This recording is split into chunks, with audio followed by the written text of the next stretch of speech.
Political activism and Midnight Oil have gone hand in hand since the band was formed in the early 70s. Last night, the group, idolised by a generation of Australians, lent its weight to the cause of local conservationists.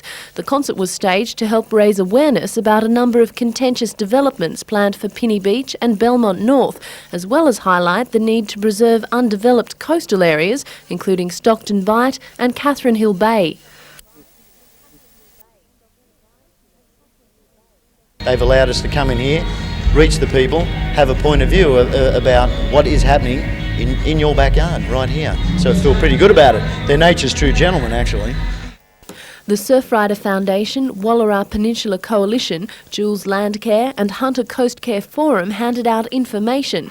2,400 people packed the Newcastle Workers Club to see the stage explode in raw sound and brilliant colour. The limelight was handed over for a brief message from conservationists.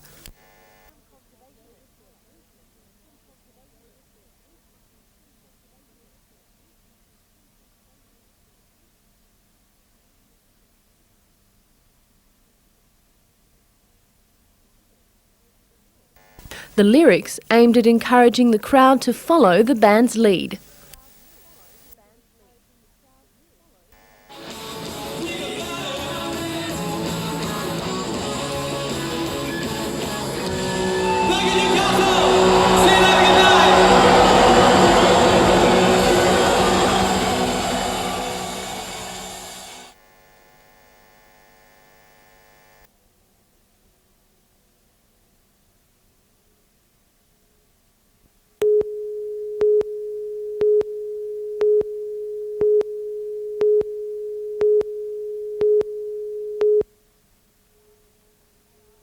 The facade is all that remains of this Taree residence. It was destroyed by a blaze that broke out just after 1 o'clock this morning.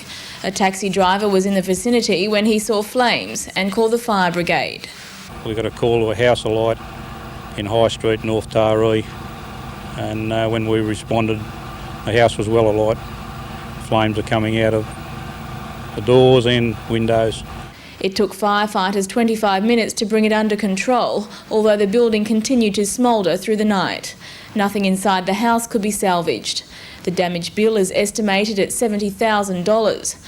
The female occupant was away at the time the fire broke out. Detectives are treating the matter as suspicious and witnesses will be interviewed in the next 24 hours. Tracy Walsh, NBN News.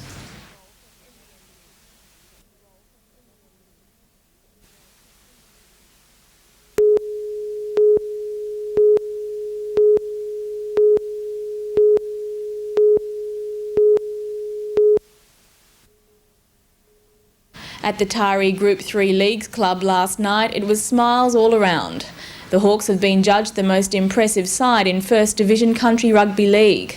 CRL Vice President Warren Kimberley presented the Claytons Cup to the only unbeaten side in the state's 284 First Division teams.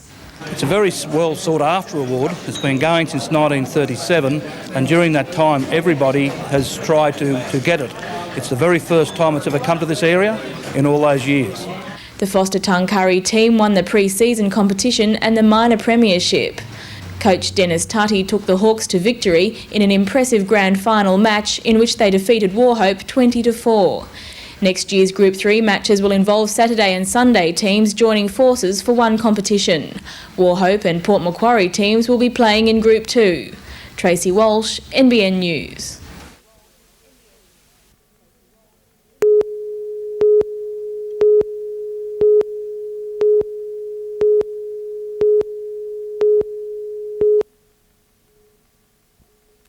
The poor condition of these 70 cattle on the Nulla Manor property leaves no doubt as to the value of this load of hay. Oh, well, that's real good. It's excellent.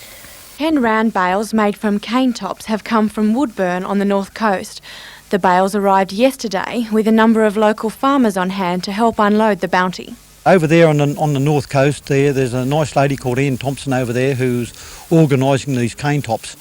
And there's some hay making contractors who are actually donating their time and over there doing it gratis, actually baling up these sugar cane tops to try and help people out the west here. Miss Halls, who runs the property single-handed, says up until winter her stock had been fine. Now she needs help. Plenty of feed, grain and sheep, nuts and that sort of thing. Plenty of feed to go with what's on the property. Terry Taylor says 4 years of drought in the district is taking its toll on farmers, particularly those now struggling to keep breeding stock alive. He says that while the government's drought aid packages are welcome, there is a crucial need for it to look towards subsidising fodder costs. We need subsidised fodder. We need some help to buy the fodder. Wheat at $235 a tonne, if you can buy it, plus freight. You can't afford to feed these cows, you put them down. And what do we do for our breeding stock?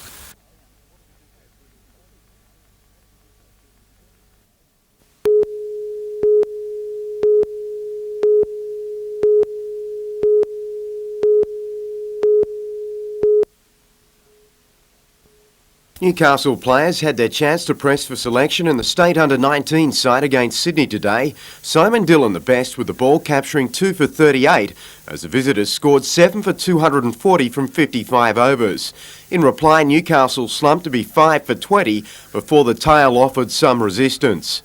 Meantime, one of Australia's most talented husband and wife sporting combinations, Tom and Robin Marr, were in Newcastle today assisting with junior basketballers. Wired for sound, Coach Tom was just as animated as he was during Australia's recent World Championship campaign, while Captain Robin was concentrating on family matters after addressing the local association last night. In rugby union, around 100 players turned out for the Newcastle club's first training run this morning. The attendance delighted officials, who will continue various pre-season testing each Sunday fortnight up until Christmas.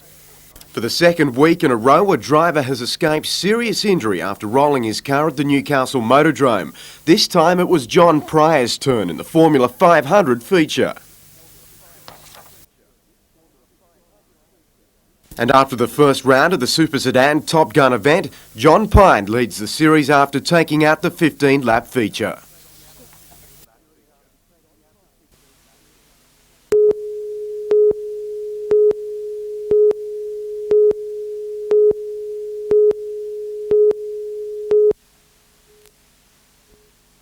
A walk home from Waratah railway station around 1 in the morning turned into a nightmare for a 22-year-old Mayfield woman.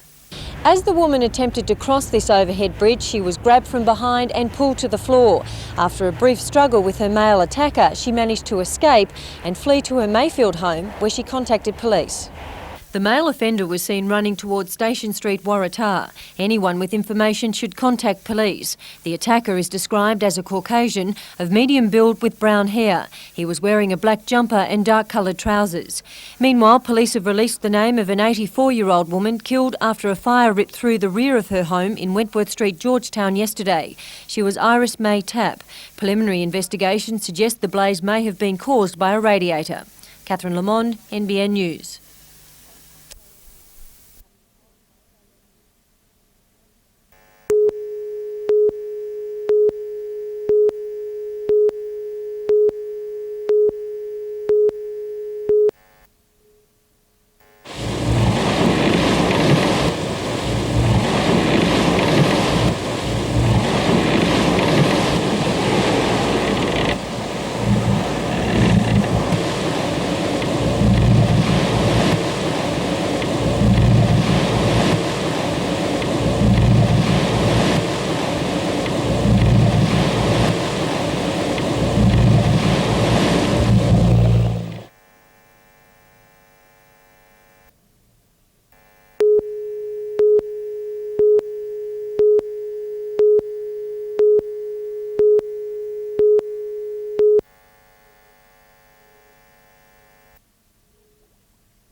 For 2 days, about 50 of the region's high school students are checking and evaluating the quality of water in rivers and creeks. pH is 7. We've had recent reports about high salinity and high faecal coliform or bacteria counts, and that's cause for concern. What we've done so far is do a dissolved oxygen test, so the browner that water goes, the more oxygen is in there for our fish.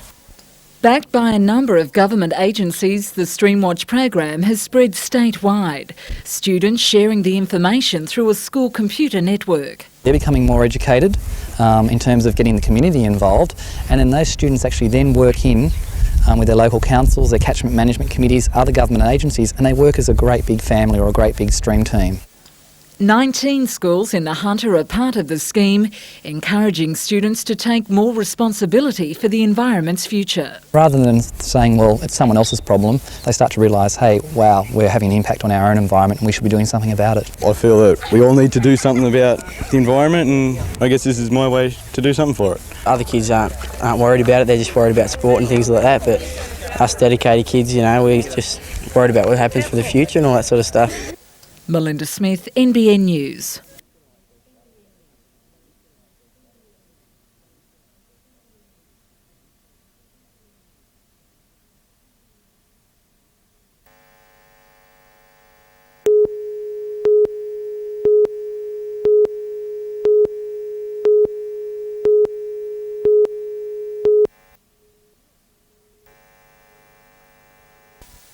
Milk is one of the richest sources of calcium. If the nutrient is lacking in a child's diet, it can cause problems as bones and teeth develop. Dietary survey shows us that 70% of children are actually getting less than the recommended daily intake, so that's a very, very big problem. Dairy farmers are backing a campaign producing a new product to encourage children to drink more milk and reverse the steady decline of its consumption. We're not shy to say that we want to encourage a new generation of milk drinkers. The new campaign follows a similar scheme that was withdrawn from primary schools 20 years ago. Back then the milk was free, now the industry is providing it at cost price. The specially formulated product will be processed at Hexham. It's low in sugar with natural flavours. Are you a big milk drinker? Not really, but now I've drank this, I think I'll have some more. I've been spending money to school every day and drink it.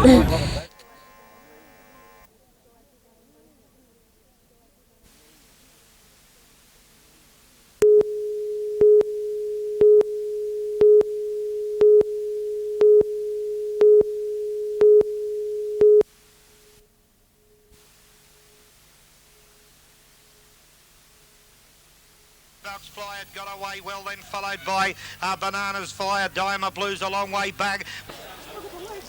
Hey, Michael.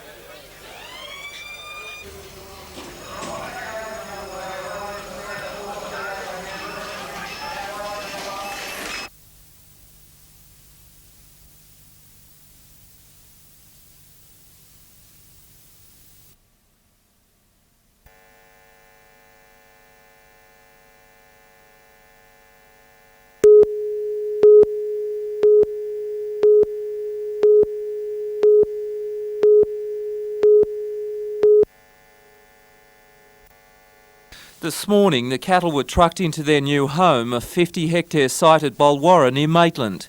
It's in no way an oasis, but the 40 head will now have a chance to survive. Farmer Margaret Flanagan was overcome. It's been a tough year for her family. With her twin boys at her side, she runs a 1,000-hectare property near Scone, while husband Frank is on the road with stock. Another baby is just 2 weeks away, but her spirits are still high. I'm 8.5 months pregnant, so and I've got 2.5-year-old twin sons, so it's been fairly bleak. You've got a few things against you at the moment. Got a few things against us, but then again, we've looking forward to this little boy coming, and I'm looking forward to Frank hopefully getting home. Landcom, in association with Maitland Council, has donated the property until the drought breaks. It's the third release from Landcom, the first outside Sydney. The Flanagans chosen at random through the Rural Lands Protection Board. In a small way, it's helping drought-stricken farmers, and hopefully it will be the trigger to break the drought. The Flanagans are by no means out of trouble. They still have cattle on the road, another 160 head at home with 1,700 sheep. But today's gesture has been much appreciated. It's been absolutely wonderful.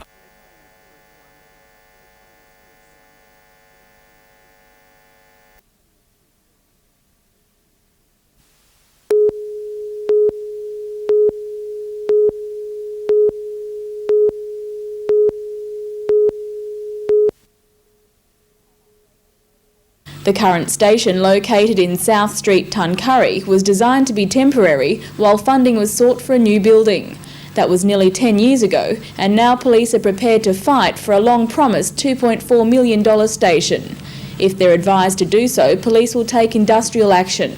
Inspector John Gillette says any action won't jeopardise the safety of the community. An industrial officer will inspect the station next week to determine whether it meets occupational health and safety guidelines. It's cramped, just in a word. It's just totally cramped. We aren't able to interview people on sensitive matters, things like family law, domestic violence or child abuse matters, in an area without other police sort of passing through or utilising a computer. The police boat used to be inside the garage, but that's now the staff locker room. The detectives are housed in a demountable and say the lockup isn't up to scratch. The proposed new station will be located next to the Foster Courthouse. While it's at the top of the police force construction program list, no capital works funds were allowed for it in this year's state budget. Tracy Walsh, NBN News.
It was the students who organised the Out of Uniform Day, everyone gladly paying a fine to help raise money.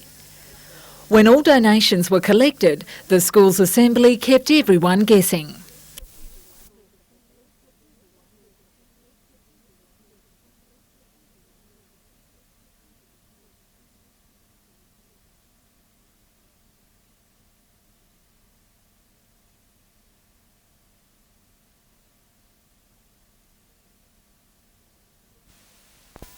Then it was time to share the good news across more than 600 kilometres to students at Walgett Primary.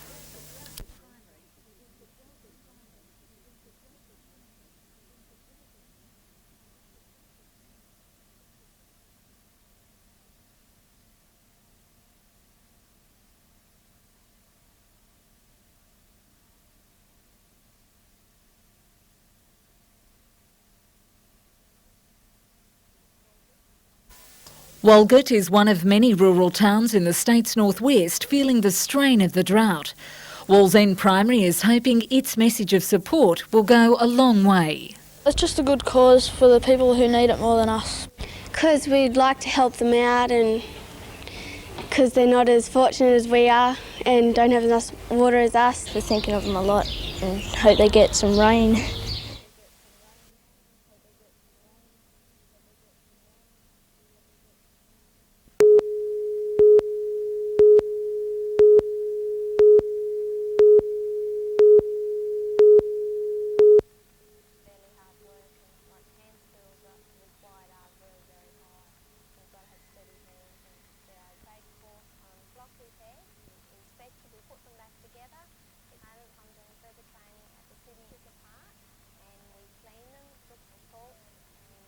It's a very unusual trade, really small, and I'm mechanically minded, so I decided to be a watchmaker.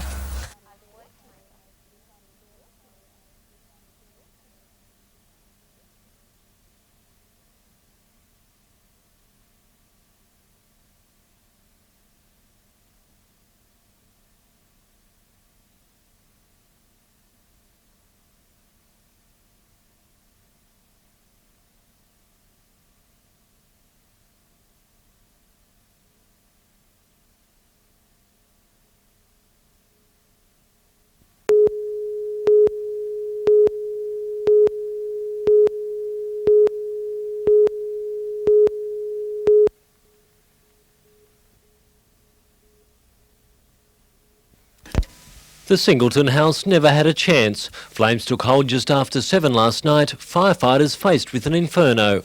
It's believed the blaze started in the lounge room. It spread quickly throughout the house before devouring the roof.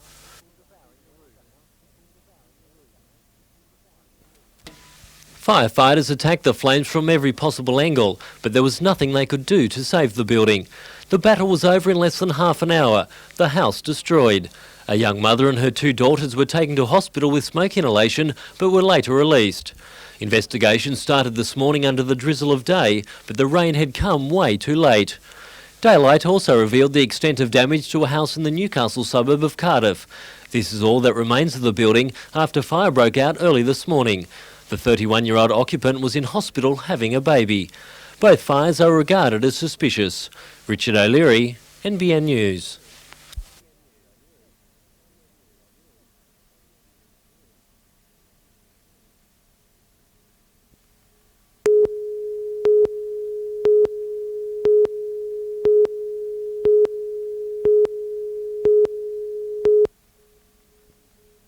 The remains were found on the main beach at Seal Rocks this morning by Gosford tourist Yvonne Nicol. On closer looking, we realised that there were some unusual sort of remains. Police say the remains appear to be part of the upper torso of a human body. They've not ruled out the possibility they may be from one of those on board the Seaview aircraft that crashed into the sea off Foster earlier this month. Debris from the plane crash was found 100 kilometres offshore. Police today searched the Seal Rocks area, but no further evidence was discovered. We'll have to wait for the pathology report. The remains will be sent to Sydney for forensic examination tomorrow.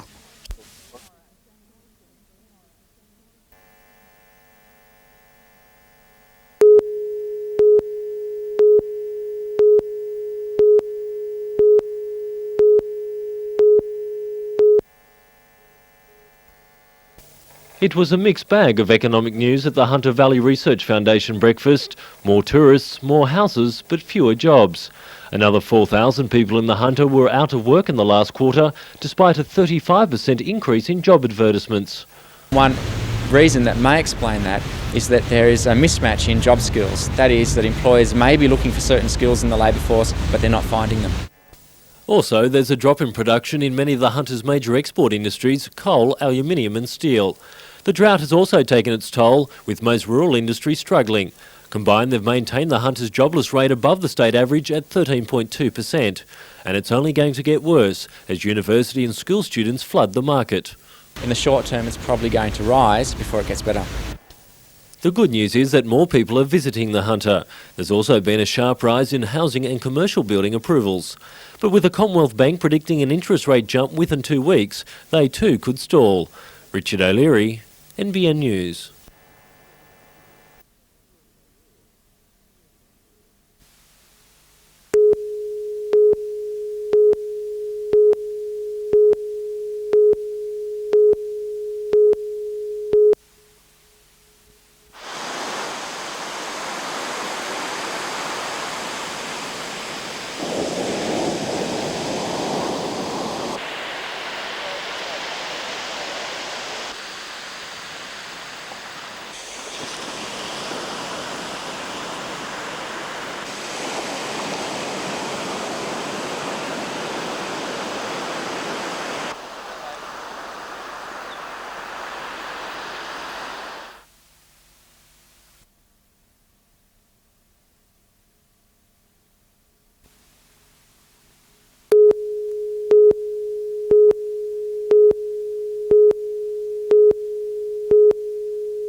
The who's who of the industry are at the launch of another chapter in the Hunter's coal future.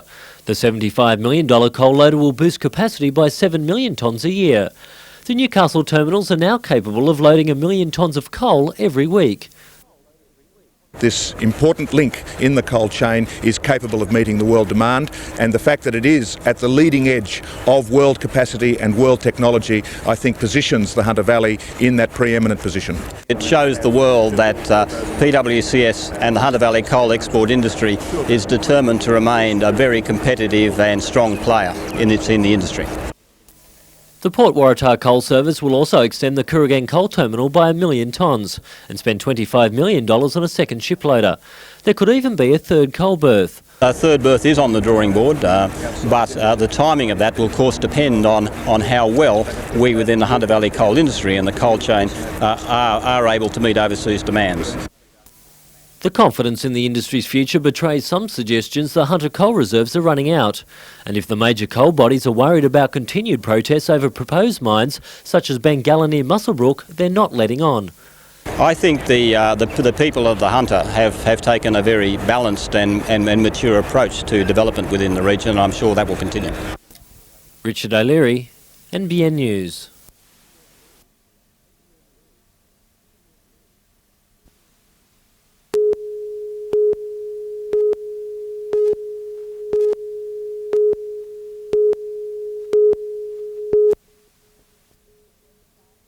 The dredge site will extend over 27 hectares from the northeast of Manning Point to the entrance to the channel off Harrington. The amount of sand reclaimed will provide enough landfill to build more than 500 houses on. Council deferred the decision in October because of concerns about the erosion at Harrington and Old Bar. But the environmental impact statement reports that the loss of shoreline would be minimal. The siltation problem at Harrington has been an ongoing bone of contention for residents. Council spokesman Stephen Long says the dredging to take place in the next few months may be good news for local fishermen. It will also provide additional benefits. Attempt to increase tidal flushing and to assist navigation. They also say that there could be some effect for oyster growers, but that's not been substantiated by the EIS.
The crowd welcomed the Senator's message of lower business taxes and easier loans. Senator Curnow says Australia's biggest generator of jobs, small business, needs all the encouragement it can get.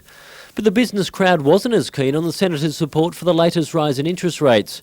She says the government has to restrain the economy to prevent it overheating, but adds that pushing up interest rates isn't the only way. We have to build up our national savings. That's an alternative to pulling the levers in a panicky way.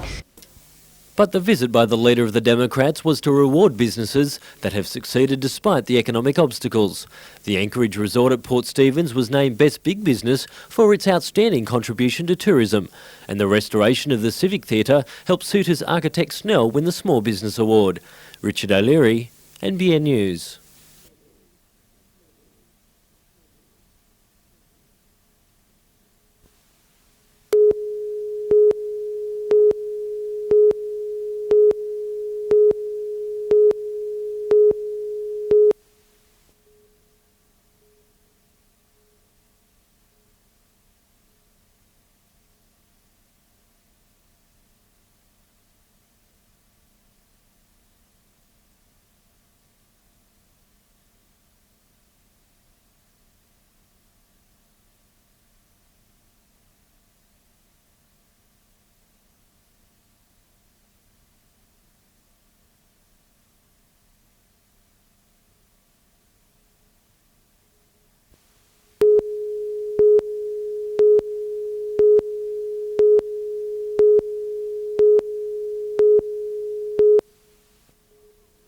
Barbara Rees nominated a dog for a Beaumont Park meeting last week, unaware of the current feud concerning a reduction in prize money between the Newcastle Jockey Club and a group of owners and trainers. The proprietor of Windermere's Pet Shop in Raymond Terrace and owner of stud dog Dynamite Lad. She then scratched her greyhound later in the week, fearing a boycott of her business. I had threatening phone calls, anonymous phone calls during the week. A gentleman came to see me here very nicely. We spoke very nicely on Friday and I scratched my dog.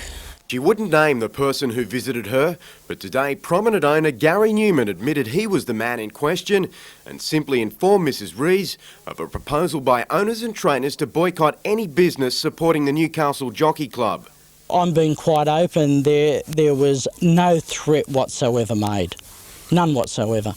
Tomorrow's TAB meeting at Beaumont Park has been cancelled due to a lack of nominations.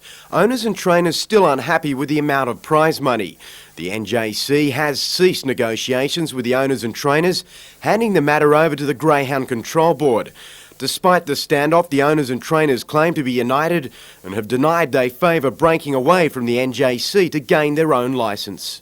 We have heard people talk about it, outsiders and people outside the industry, saying that possibly that is a solution. But our immediate aim is to get a resolve. All I want is to race my dog and what is best for the greyhound industry.